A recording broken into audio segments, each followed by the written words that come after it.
or any more interesting. I mean, we've had a lot of back and forth happening this year.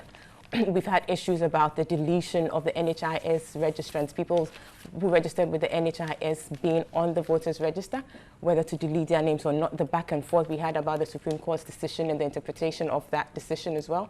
We also had issues about the rebranding of the EC, which led to a change in logo.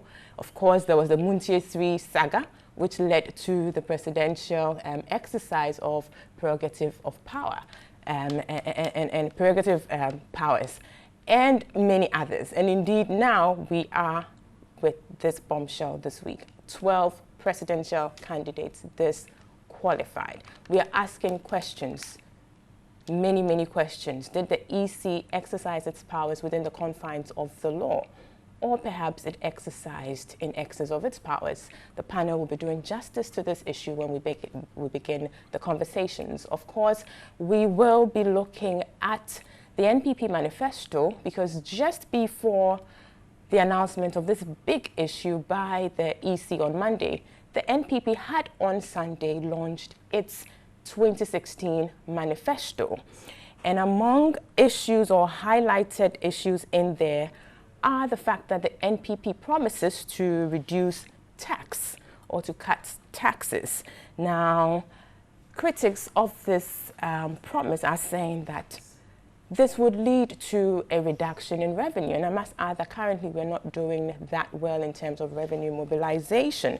So the critics are saying that if you reduce taxes or cut down on taxes, how are you going to mobilize sufficient revenue to actually undertake the promises that you have made to the people? We're talking about one district, one factory, 1 million cedis per constituency, and other issues related to this. But the NPP, on the other hand, is saying that indeed, we've done this before. There's precedent to this, and referring to the period 2001 to 2008, where, according to the NPP, it reduced corporate taxes from about 32% to 25%. So they're saying that indeed they have precedent to show that they can do it and would actually go ahead to do that. They've also raised questions, or they've also promised to reduce interest rates. Is this feasible as well? We are asking questions. The panel will do justice to this as well when we are looking at the NPP manifesto.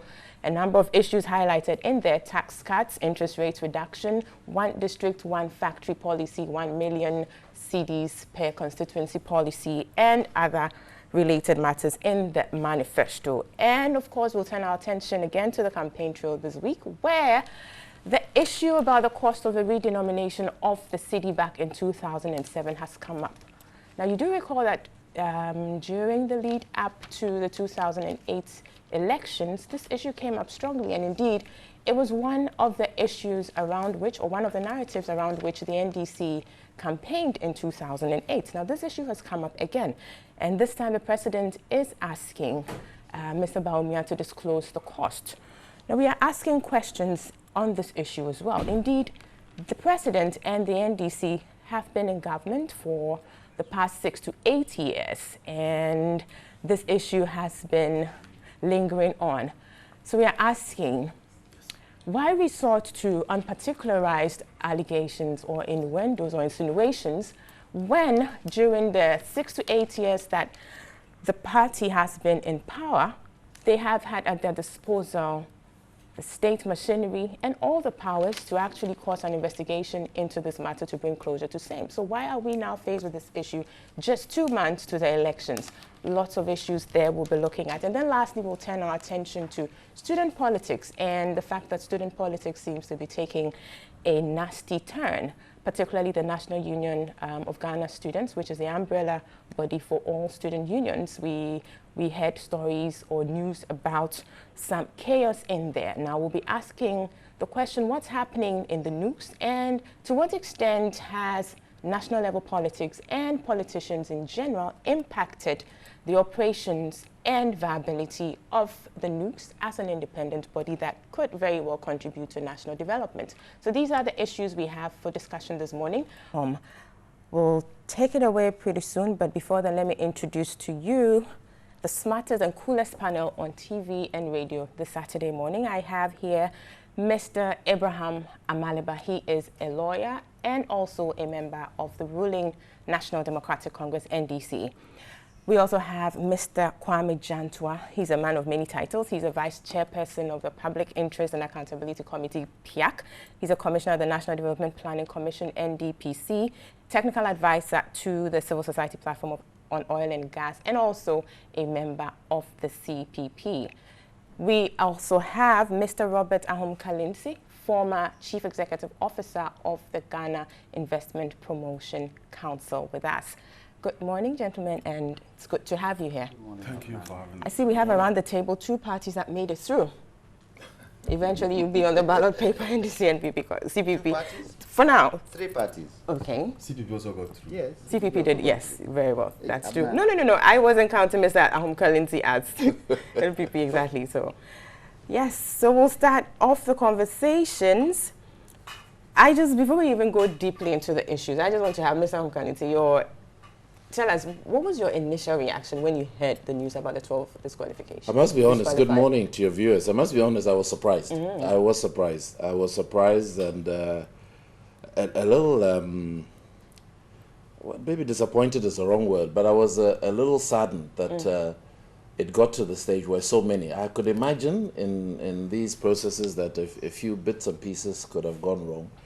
And so I was surprised at it. I had a lot of sympathy with the number of the issues, though I'm not sure what the legal standing. I'm sure we have lawyers here who are going through. But for me, I was surprised, saddened, and to a certain extent also, first question sort of popped to my mind was that, when I listened to some of the reasons being given, the first question that popped to my mind is that I would have hoped the discussions would have happened quietly way before these things. So something sort of sounds like something doesn't seem to have quite fallen in the right places from the sense that we get. So my first surprise and saddened at the same time. Right, good. Mr. Janswa, your initial reaction when you heard it? Surprise as well? Good morning to our viewers. Good morning to panelists. But the moment I heard it, I said this electoral commissioner is in to enact the law, make sure the law works.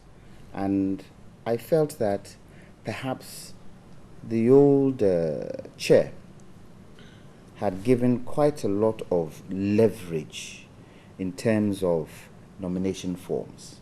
And so political parties have been used to that kind of thing.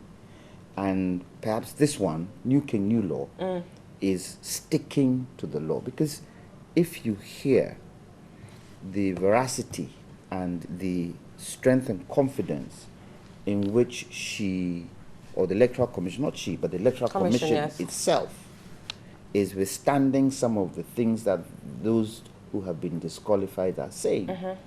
As they say in Twi, she knows exactly where she's going, they know exactly where they're going, they know what laws are applied to the issues, and they are telling them, right, if you don't agree, go to court. Very well. However, there's one thing we should be very mindful of.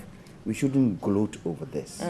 Because it could have happened to any of the political parties. Yes, that's so true. we need to be very circumspect as to how we discuss the situation. Very well. Mr. Maliba, your initial thoughts as well when you heard it? Surprised, disappointed? Good morning to your viewers.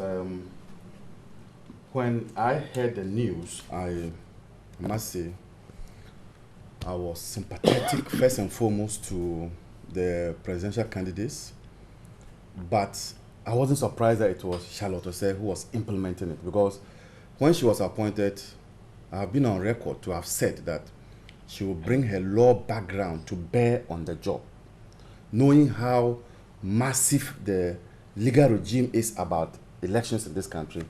I knew from where I stood at the time that Afarjan was not going the full haul. But I also knew that being a lawyer, and if you have a lawyer who is a positivist, who says the law is this and that is the law, then you will not be surprised. And so I wasn't surprised that she's cracked the whip.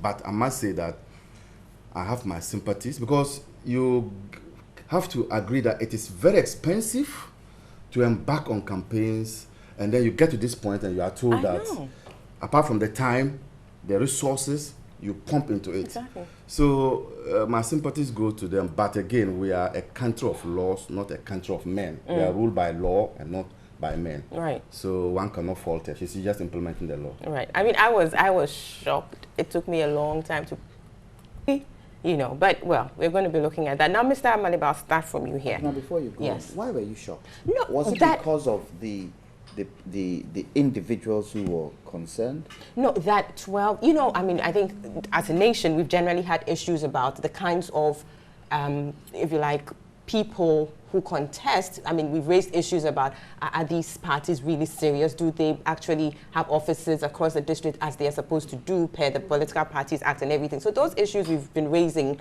consistently, but it actually hasn't been enforced, you know. So when I heard, I was like, whoa, finally, we are having this. But then, yes, so the thing is, the what, yes, but the how is why we are around here today, and that's what we're going to interrogate, as in what happened. And I'll start that with from you, Mr. Maliba. So the disqualified candidates, the affected candidates, are complaining that one of their main complaints is that the EC did not give them the opportunity to actually, you know, rectify whatever irregularities the EC had detected. Is this a legitimate complaint or concern? Now, you need to situate all this in context, in respect of our electoral laws. Right.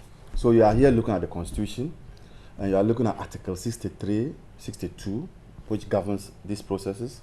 You are looking at CI 94. You are looking at the Presidential Elections Law, the PNDC law, and you are also looking at the representation of the People's Law. Yeah. Now, in all these laws, there are eligibility criteria. Qualification is different. People mix qualification of eligibility. You can be qualified to vote, but you are not eligible to vote because your name is on the register. So eligibility criteria is different for you. So when you look at the eligibility criteria, they are governed by all these processes.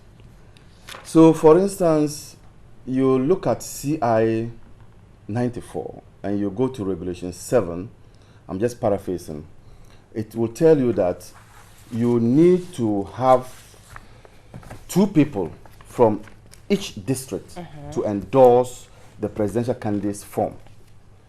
Now, if you have 1 person alone endorsing, that in itself is a breach of the regulations. Or if you have 1 person endorsing 2 people, because they say 1 person in each district. Right. So there's no way you can be in 2 districts at the same time. And we have situations where we are told that somebody endorsed for one of the presidential candidates in Central region and followed, I don't know whether he followed him again to the Brown region, Volta region. So you look at it, and for me, what is so striking is that Charlotte Osel made sure that anytime a person is disqualified, the reasons are adduced. So each presidential candidate has the reasons and they vary. So she is just an implementer of the law. She's not the one who passed the law. And so if anybody is aggrieved, as in this case, some are aggrieved, the EC is an administrative body and is subject to judicial review. They can proceed to court, and I'm told that Park Osindun is already in court. So for me, I will not sit here to want to pontificate and make it look like Charlotte Osei has breached her duties. I would rather want to say that she has enforced the law, she has implemented the law, but because she's not the final arbiter in these matters, it is within everybody's right who is aggrieved to proceed to court.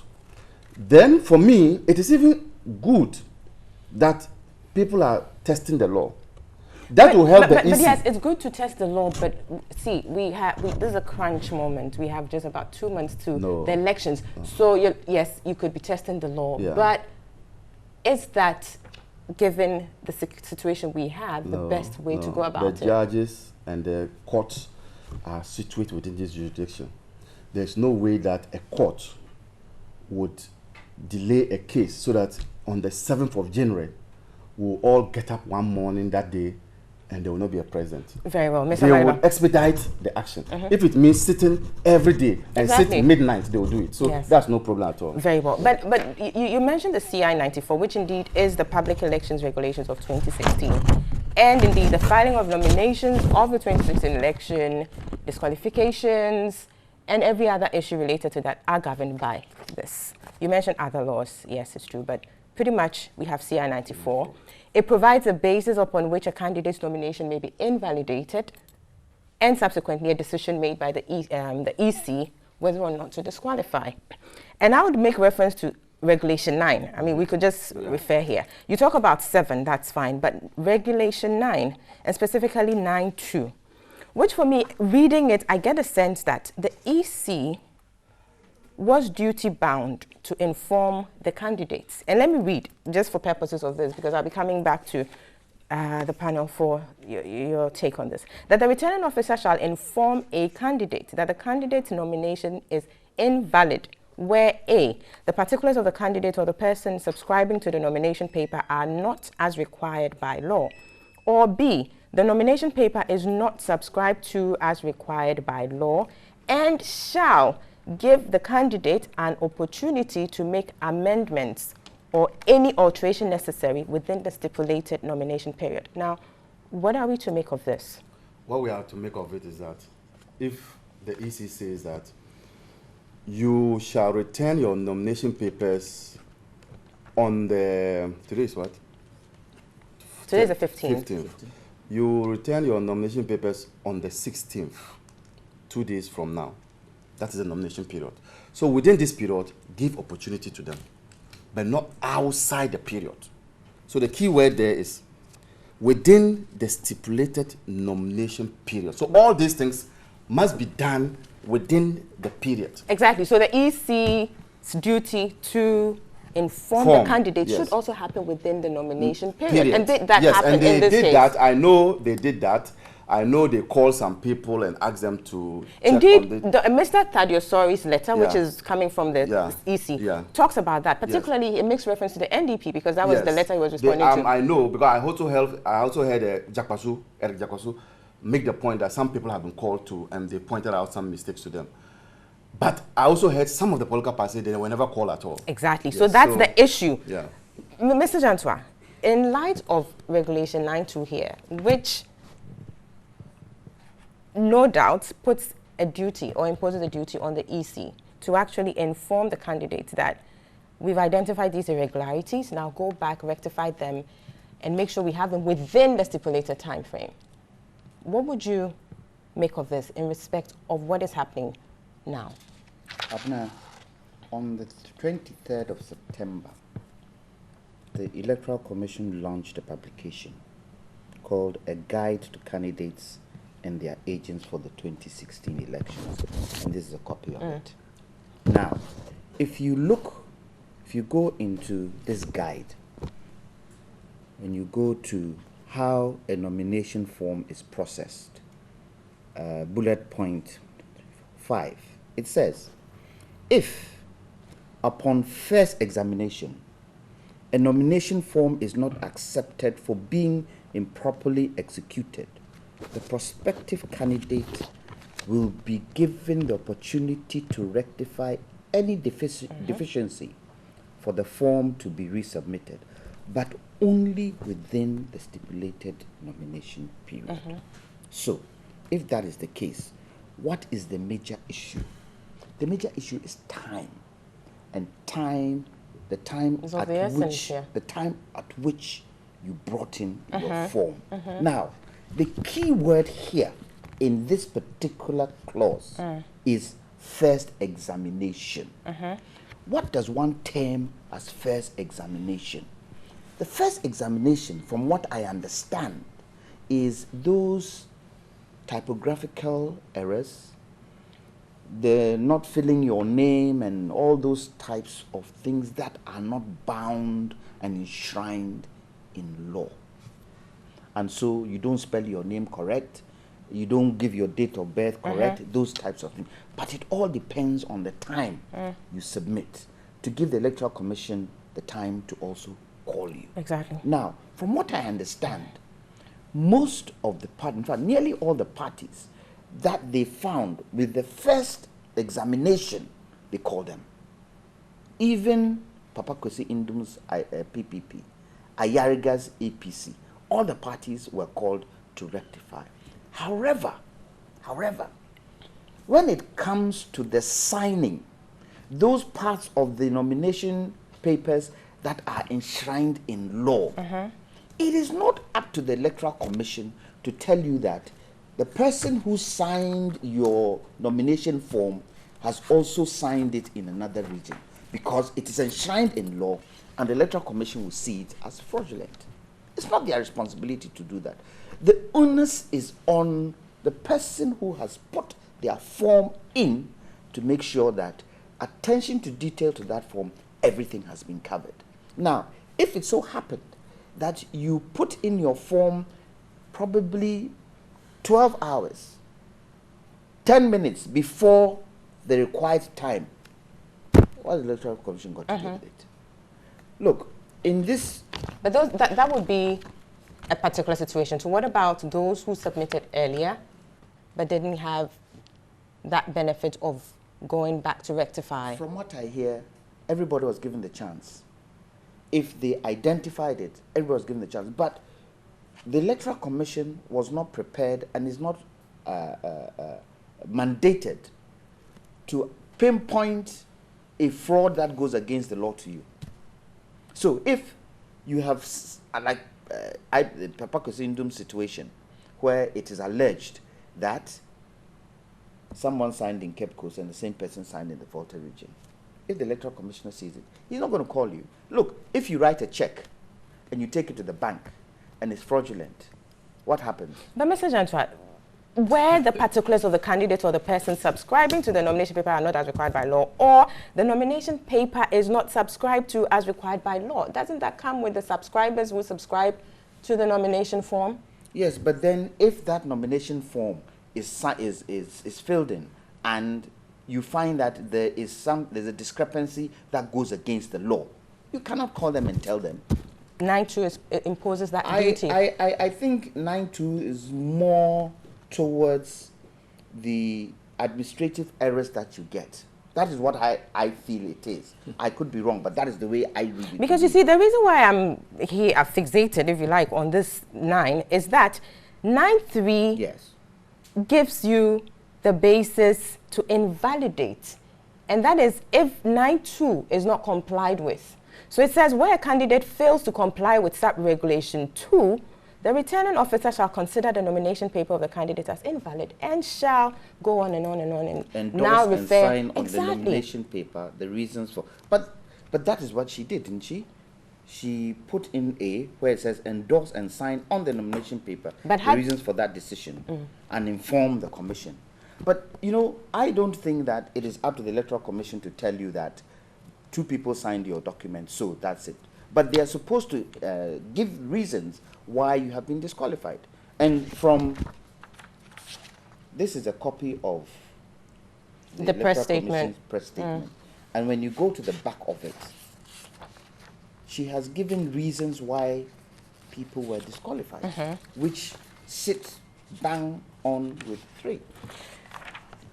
But this press statement is coming after the decision had been taken. So, but my question is, yes, before the decision was taken, shouldn't certain things have been done, which is the 9.2? So give me an example. That yes, you were given the opportunity.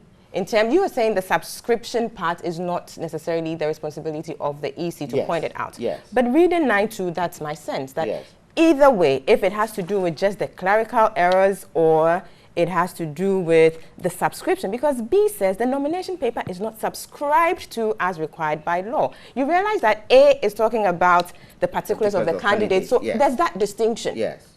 To distinguish between the two, that if it's A, you still need to do that, and if it's B, which has to do with the subscription, which in this case is the fact that, like Mr. Maliba said, somebody was in the Volta region, had subscribed, and had also been found to have subscribed subscribed to a form in the central region. So that too. But remember that the only time that they'll be able to realize that somebody has signed 2 parties is at the end. You see, so that's the point about the timing.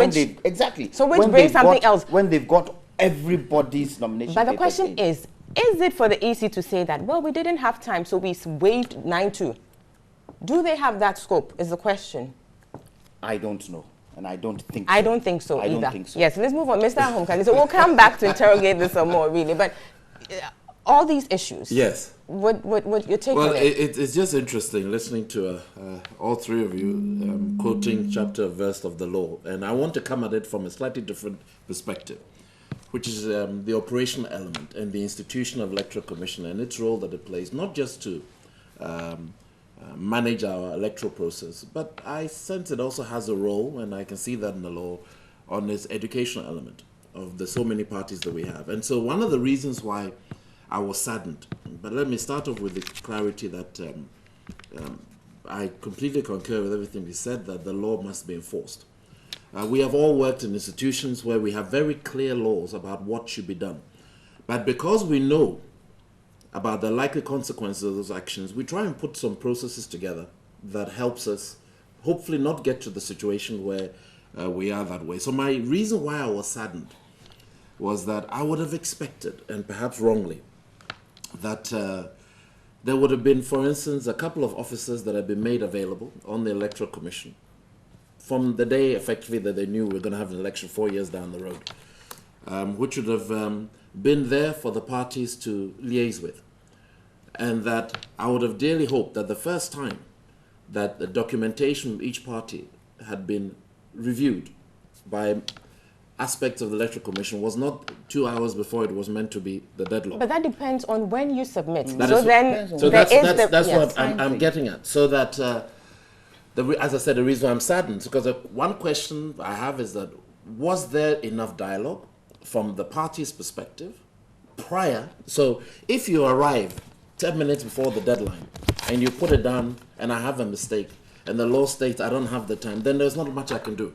So that's why I said there was the opportunity from the types of the party. But there was there also an opportunity given to them to come earlier, to be able to say, look, this is the first draft, and we have this all the time. Organizations where they bring the first draft before you finally lodge it in, you make sure. I'm not sure the EC would necessarily be entertaining first draft. No, but it's not so much the draft. The question really is completed. No, but the question is the discussion. There is a discussion. You realize that these are significant steps to take. So you have an educational process with the parties, and I'm sure the Electoral Commission did that, where you spend time to work with them, make sure that. Check this, check that, get that details, because everything that I've heard and read so far is all about between the time they submitted, how much time there was for feedback, and the time decisions has to be made. Now that tells me there was a slip up in the operational aspect. Because if everybody is saying, well, I didn't have enough time, or then that says, well, my question then, that's again why I said I was saddened. Why was there not enough opportunity? Or was there enough opportunity not taken advantage of? Mr. Ahomkani, sorry to cut you, but the thing is, yes, this is it. You have within a week to present it. So perhaps you're not proposing that we should take a look at the time. There's a difference between presenting. There is a formal presentation. I can present things. And then there is what happens before the formal presentation. And that is what I'm referring to. That is if the rules grant that. But if not, you're pretty much no. But let's look at that. Because you are not saying that I have presented. What we are saying that this is a learning institution. The democratic process we're following is still a learning process, and so I would hope that even as a layman, I can walk to Electoral Commission and start asking questions about X, Y, and Z. What is happening? So that is why I said I was saddened that I couldn't understand why there seemed to be such a time constraint between the time people said they were presented and the time decisions were taken. Because if you read the presentation made by the chairperson, it is clear that she has gone through the process. And when you hear the feedback from all they say, well, it's almost like all but none saying there wasn't enough time. And I'm saying, well, we knew 4 years ago we're going to have an election. And we will know 4 years from now, December 7th, we'll have another election. So my question then becomes that what are some of the processes put in place, if they're not, just to allow dialogue? I'm okay. Point of order. When 3 parties, yes, didn't they pass through? They did. Exactly. They did. Exactly. So They if did. they did pass through, what did they do to be able to pass through? That is why. And that the others couldn't. That is why I said I was saddened, because there is an aspect of it where you can maybe see that, look, there was a lack of attention to detail.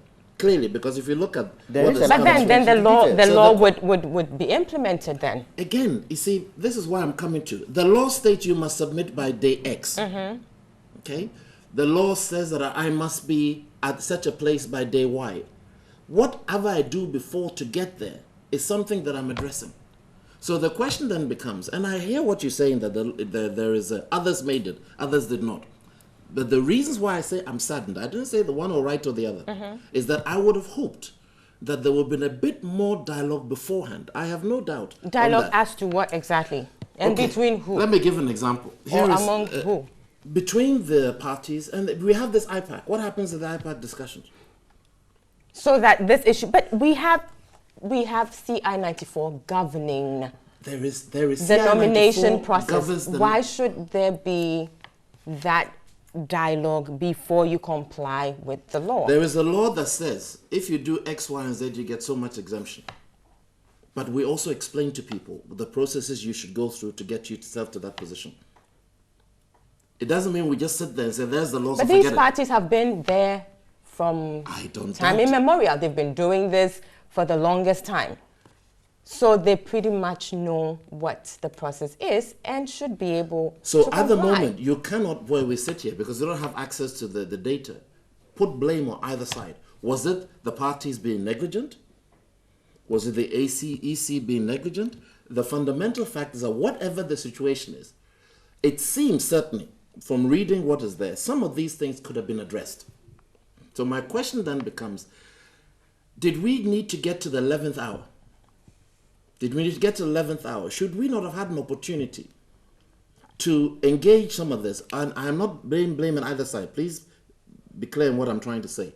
Because my concern is that everything seemed to have happened the 11th hour. Some of them, as for what I can see, were, it was literally within about 4 hours for the... But that was on the side of the parties. And yes, that was their issue that they had to deal with. You had a certain time frame within which you had to act. And so then it raises issues about how compliant are we with our laws? Or does our current law not give us enough opportunity for to and fro?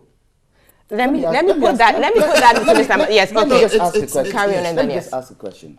Can this nomination document Yes. be seen as an application for a job? The presidential, the flag bearers, they are applying to be president of this country. It is. So, It if is. that is the case, I have gone for a job. I'm looking for a job. Yes. I've come to your company. Yes. You've given me the application form. Yes. I filled it in. Yes. You've given me the guidelines in which I should use to fill it in. Correct. When I submit it to you and you find mistakes, are you going to call me to tell me, Kwame, But, you didn't do but this, you didn't here's do the that? here's the difference. There's a difference there. There are countless structures put in place to help you do CVs, to prepare for that. They'll give you past questions. I am not saying, please don't get me wrong. And I know I always have this thing with lawyers. Lawyers like definitive red line, that's the end of the... But But sometimes... that's what we have to work with. But hold on. Every law, that's very true. That's why laws even have remedies. I'm not a lawyer. But it is clear, and I've worked with law all my life in one form or another. But in everything we're doing executing the law, you provide an opportunity. You see, because what you're trying to do is hopefully not get yourself to the situation where at the end of the period, you have discord. Sometimes you have no choice. But my question then, and that's why it's coming, and I believe that these cases will bring it out. Totally. Because the question, everything I've seen from this dialogue says time constraint. But I don't understand why there is time constraint. Because we have 4 years to plan for the election. Mr. Maliba, yes. Mr. Johnson, I'll come to you, but I don't know if that is- let I'm Mr. explaining Maliba myself. come in and then we'll take a break. So, yes, To the briefly. best of my knowledge, this CI 91, 94. 94 is not alien to the political party. Yes, it's Exactly. not. Because the regulations were drafted in conjunction with the political parties. From our side, NDC, who do you have represented us? From the CPP, Obiamwa. From NPP, you mean? PNC, MPP, Obiamwa. From PNC, there was Bernard Mona and some lawyer, Carl Hawk, the late Carl Hawk. From your side, I think Bonfair. Bonfair. So it was in conjunction with them. Now, what are they supposed to do? Because they took part in drafting the laws, they have experts in them, Within the within the party. So they will have to have a workshop outside, like say, don't work. If they don't know where to go, I'll show them. And then educate their followers on these things. WAEC doesn't call candidates to come and they will teach them how to answer questions. Exactly. It's not WAEC that does that. No, but you see, but that's but you see, I think schools now are the political parties. They are the ones to, as it were, see to it that they understand the processes. So I think that the best is what is happening. Let them go to court, let's test the law, and let's see how it goes. But the EC has applied the law, and that's what she's supposed to do. we're now going to find out whether or not it acted within the powers or in excess of it. Yes. Abner, let me ask you. I'll take some messages. Let me ask you a question. And so, the timing. What was the first time that was allotted for them to submit before Papa Kwesi Indum's submission to the court with regards to the funds? It was where? It was September, wasn't it? And then because of that, they gave an additional 10 days. Would this not have been the time that the political parties, if they had any problem with the nomination forms, go back to the Electoral Commission and ask? Now, on the 23rd of September, the Electoral Commissioner gave out this guide. Now, in the guide, it says, this guide is to help potential candidates and agents of the candidates understand the nomination and electoral process and to outline the responsibilities they are undertaking when seeking the candidate's selection to the presidency or parliament. So, those guidelines are there. The issue about time, I think... guidelines is not... I'm not debating the guidelines. I'm not debating you are calling for dialogue. Mine is that these guidelines give an opportunity for dialogue. I'm not doubting that. I hear you, and I've read all the documents. But clearly there was something still that meant that because when you read the issues that were given for the disqualification, signature not there. I mean, these are things that, for me, you would think it's a phone call and maybe... But the rectification all had to happen within the stipulated time frame. And the question is, so it the happened. One of the first questions I had was, between the guidelines that were given and when you had an opportunity to actually present, what was time frame between when you presented and when the last, the end of the process? That's the question. So those are the questions we need to interrogate some more? Because I think that is when then we start addressing, look, we're all thinking institutions. Laws by their definition change with time. Nobody's saying we shouldn't enforce them. Let's be very clear. We're not saying that. But I think the democratic process is still also something that we are learning as a country. And we will perfect it as we go on. It took some countries 400-500 years before they've got to the situation they're in. We're in our 58th, I believe, year in terms of where we're going. So, well, actually not, because a good chunk of that was not... Yes, we have the rules to guide us. Exactly. Let me take some messages. Let me take some messages from viewers and listeners, and we will continue in here. This is from Dimash in Adenta. He says, she who romances for equity must romance with clean and soft palms. So could Charlotte Osei, Mrs. have disqualified the NPP or the NDC had the two parties committed those errors too? And yeah, so these are some issues people are putting out there. Another one said, Nanado is not the alternative to Ghana's presidents. We've tested them before and there's nothing good they can offer Ghanaians. Okay, so this is preempting our discussion on the NPP manifesto. Good morning to you and your panelists. With the disqualification of some political parties, I think the chairperson has cracked the whip. My problem is why the former EC boss gave Ikadonko the license to operate a political party. He has rubbished our democracy. Another one coming in from Asuma Said in Adenta Fafara said, as if I don't know what I am about. The president and the NDC government in Adenta, where I live, gave us the new e-block where Asuma Said, I'm sorry I can't continue with this message. It's a bit unclear. If you could send it back, reorganize, that would be good. Good morning to you all. I'm Abbas. Changing of the currency when Baumia was deputy governor of Bank of Ghana is also the reason why the economy hasn't been good. This is also preempting one of our topics to be discussed later on this morning. It says, I'm enjoying the program. EC is right to disqualify them. This is Kwesi from Good Life School in Tema. Another one says, good morning, Abna. If any candidate can't fill his or her nomination form correctly, that person does not qualify to be the president of the country. Simpliciter, anyways. You're watching and listening to NewDay Saturday Edition, coming to you live on TV3 in Accra, also live on 3FM 92.7, also live on Connect 97.1 FM in Takoradi, and of course we're streaming live on the internet at 3news.com. We've been joined in the studio by Professor Clement K. Jidonu. He is the president at the Accra Institute of Technology. You're welcome, sir. Thank you very much. Great. So we've been discussing the presidential candidates, the 12 that have been disqualified, and let's have your views on that. We carry on. Well, first, my apologies for coming late. I got the time wrong. For me, basically, I think this is a case where I think the Electoral Commission will disagree with Einstein, who said that not everything that's countable do count, but everything that counts is not countable. It looks as if my impression I got is that the Electoral Commission is saying that it is about counting. When I say give me this number, you give me less than that number, then I disqualify you. That's the impression I'm getting. I think they were supposed to provide 400 and what? 2 subscribers. 2 subscribers from for each and district. the whole thing become 432. So if I disqualify one of them, it's just like spoiled ballot. When the ballot is spoiled, for any reason, okay, it's not counted. So if I get one less than one I want, you're disqualified. I'm not a lawyer. I think that's what all this is about. It's a counting game. I think election is about counting. So is it true that those, what you call it, submissions were disqualified? It means that they were what I might call a spoiled ballot. Is it true? If it's true, does the Electoral Commission have the power not to count it or ask them to come back and give me a replacement?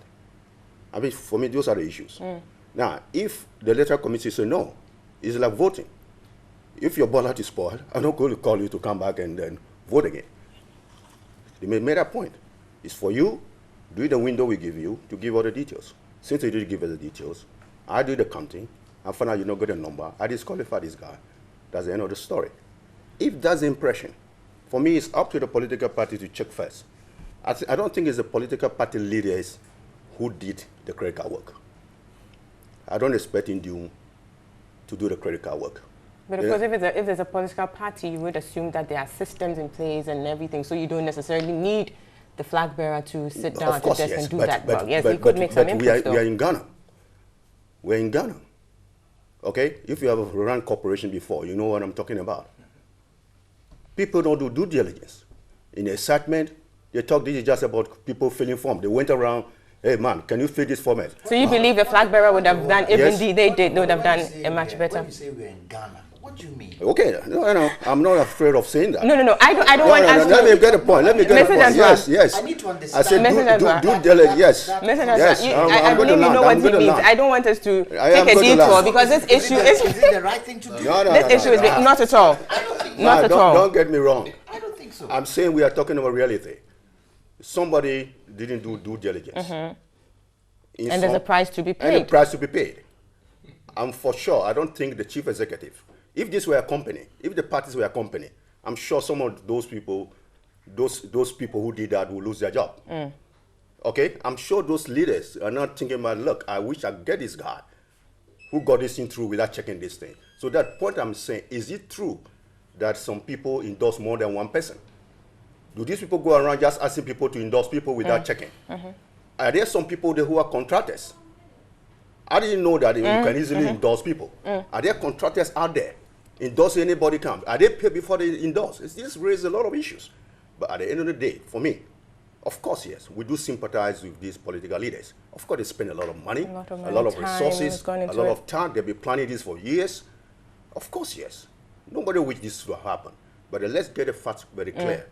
Is it true that they didn't make out the number? Is it true that the EC have the power to disqualify because they didn't make the number?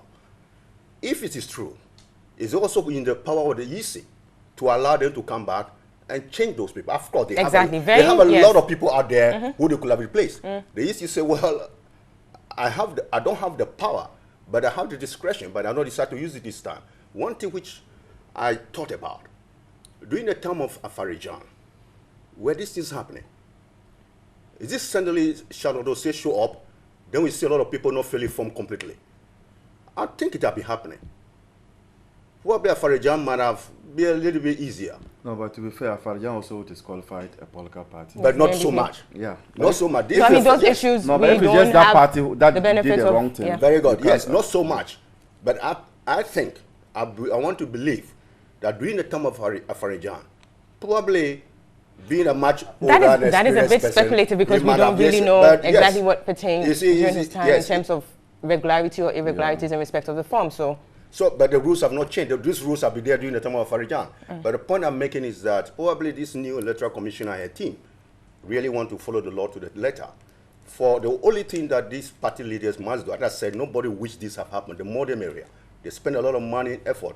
Did Ayariga say that he spent so far $6 million buying cars and all these things? Of course, this is a serious business. That $6 million could have invested in setting up some 1 or 2 factories somewhere. But he invested in this political process, and now we have a situation where he is disqualified. So, of course, this is not a good news for anybody, but I think we need to look at it dispassionately. What happened? Why it happened? Should it have happened this way? Can it be corrected? Or do we have to go to the court? It's not. I think now we are all in the heat. So there are a lot of words flying here and there. For me, at the end of the day, what Sharon say and her team is saying, this is a counting game. You didn't make up the number, you can come and check. You didn't make up the 432.